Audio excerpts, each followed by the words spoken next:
UPSC generally changes the noun to make statement incorrect. आइए समझते हैं इसको थ्रू एग्जाम्पल।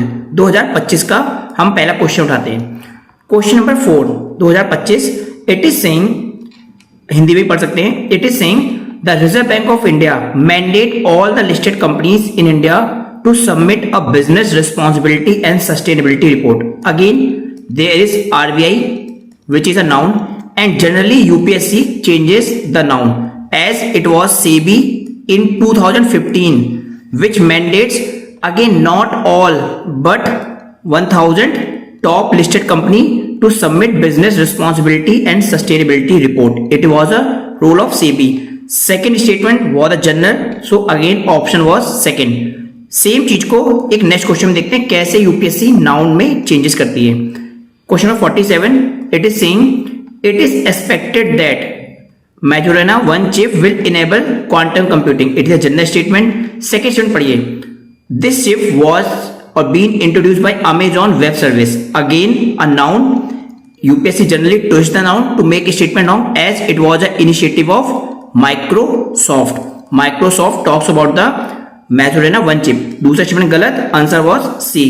आइए और क्वेश्चन करते हैं 2025 के ही। बिम्स्टेक पे क्वेश्चन आया था। अब आपको पता है बिम्स्टेक एक रीजनल ऑर्गेनाइजेशन है that will connect South Asia to South East Asia, तो ये आपका ठीक है। दूसरा क्या, यहाँ पे again came into existence with the signing of Dhaka. It was not Dhaka, again यहाँ पे नाउन है as it was Bangkok declaration in 1997 1990। तो दूसरा शब्द नाउन चेंज हुई।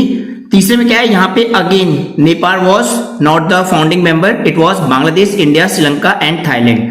सो यहाँ पे इन्होंने 9 को एक ऐड किया और गलत किया। यहाँ पे अगेन इंडिया को नॉट एज अ टूरिज्म देखा गया but India as a net security provider. जहां पे भी आपको नाउन दिखे UPSC generally twist to make statement wrong, answer was D. अगला क्वेश्चन देखते हैं।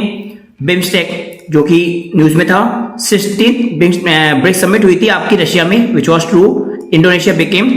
यहाँ पे थीम है, अगेन थीम में जनरली वो चेंज करते हैं और यहाँ पे इन्होंने ट्विस्ट किया, that was very very good. Like यहाँ पे स्ट्रेंथिंग मल्टी कल्चरिज्म नहीं था, it was strengthening multilateralism as BRICS came to oppose the west. तो तीसरा स्टेटमेंट गलत, आंसर वाज ए।